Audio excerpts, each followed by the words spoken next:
Hello, Professor. Hi. Hi, Professor. How are you? Wait just a minute. Okay, sounds good. I have to get this set up. Okay. Okay, take your time. Let me know when you're ready. Just 1 minute. Get some things organized here. Kids are crying on the background, so apologies.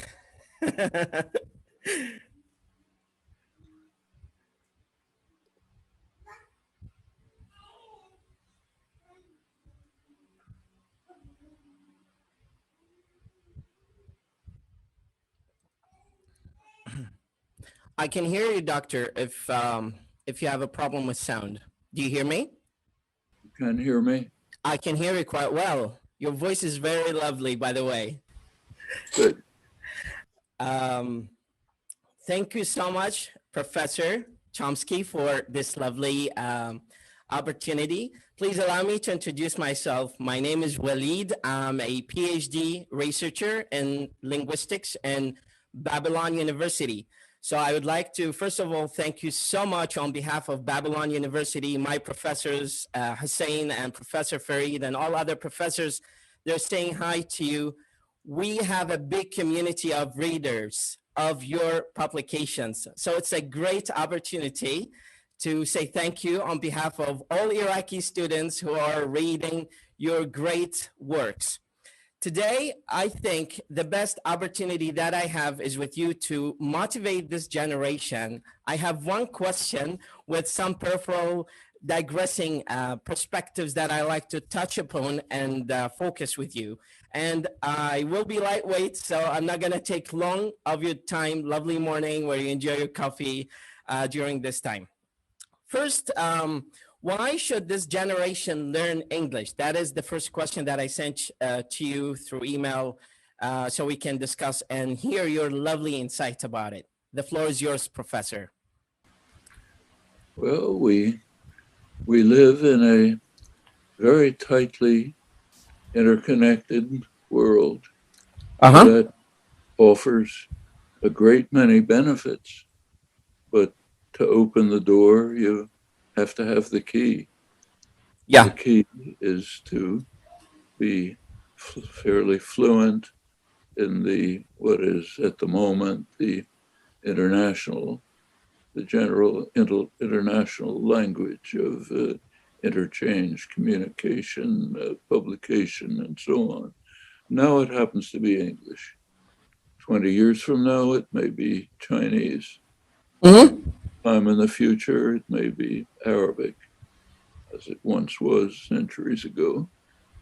At one time, it was Latin. This is transitory. When I started teaching 70 years ago at MIT, the world's major scientific engineering university, I was teaching French and German to graduate students because if they wanted to have access to the scientific culture of the day, they had to know French and German. Now you have to know English. Yeah. That I should say that one of the serious errors of my own life, just to add a personal comment, had to do with Arabic. 75 years ago, when I was a student, I did learn Arabic. I learned enough to be able to read newspapers, a book, to converse with people. Unfortunately, over these many years, I let it lapse, which is a great gap in my understanding of the world and my ability to comprehend critical elements of the world. Mistake I shouldn't have made, and I don't think that others should make.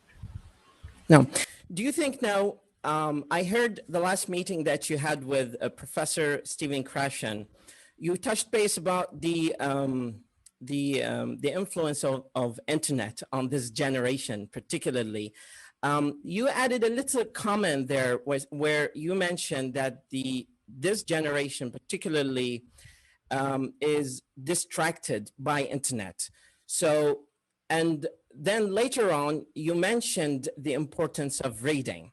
Now, my question is, how do this generation approach reading? In what way that you recommend in order to enlighten their minds, be more cognizant of the importance of language, especially English nowadays in this generation?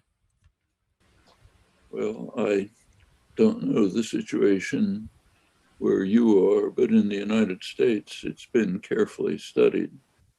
The decline in reading is very serious. Yeah. It precedes the internet, but it's been intensified by the internet. This is a remarkable irony. The internet gives you easy access to a vast range of materials. Of course. So for a researcher, it's a lot easier to be able to find archival material at your fingertip than to have to go to the research library at the university and read old microfilms. It's a big step forward. And to some extent, it's being used. You can read journals, commentary, discussion, meet people from many parts of the world. But unfortunately, that's not being used.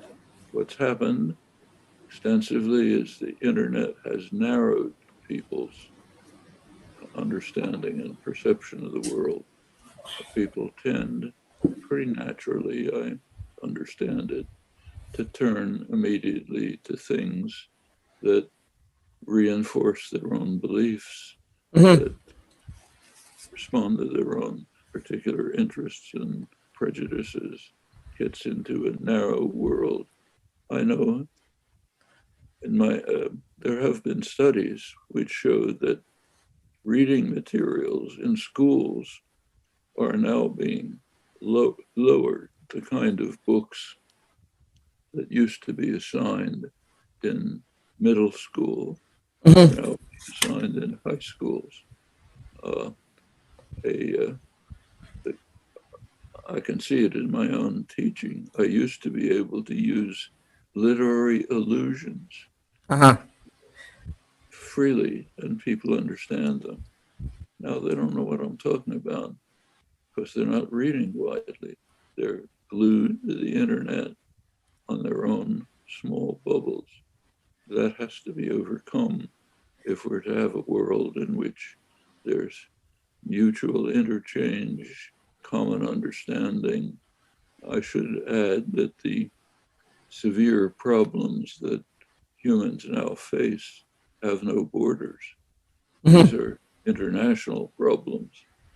Obviously true of the pandemic, even more dramatically true of global warming, of the threat of international conflict. Just about every major issue we face is one that is borderless, international, and we must move towards a world of mutual interchange, communication, solidarity, and a world of genuine internationalism, or else we're literally going to face extinction. Well, I can confirm that this situation, particularly here in Iraq, is pretty much not better than the situation in the United States in terms of reading. I heard from one of the studies that they conducted recently that the average reader in Iraq reads about half a page per month, which is like nothing compared to the amount of reading I used to read, because I graduated with an MA degree in TESOL from California. I was taught there by Kathleen Bailey and some of her fellow colleagues. I want to move to the next point in our discussion, Professor, which is something relevant to your comment from the last meeting that you had with Nabil and Stephen Krashen. In Iraq, we have a problem of lack of stimuli to learn the second language because the context here is not supportive of learning second language. You mentioned quite insightfully the comment of lack of stimuli in L2 or deficiency of stimuli in L2 context. So based on your treasure of experience, how do you recommend we approach language teaching in Iraq? The only way I can think of is to stress, to give students the opportunity to appreciate and enjoy the richness and excitement of the international cultures. As soon as you put your foot in, you immediately want to go to swim. It's an exciting, enriching experience. Just taste it and you're trapped and caught. You want to understand more. It's an exciting experience.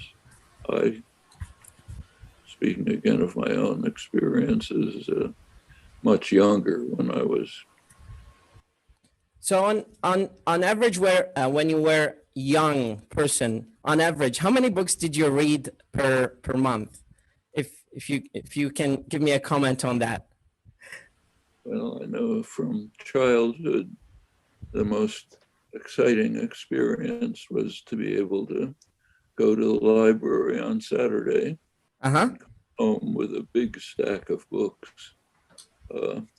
Depending on age, started reading 19th century English and Russian novels, then on to other things. But to be able to just curl up in a corner and to start reading the mass of books I'd accumulated that week was an exciting experience. And it still is. Piles of books everywhere that I'm dying to find time to get to, because it's so exciting to discover the amazing content that they have, the insights you learn, the perspectives, the appreciation of what the world and human society has to offer. It's quite amazing that you mentioned culture, because culture is really relevant to understanding language.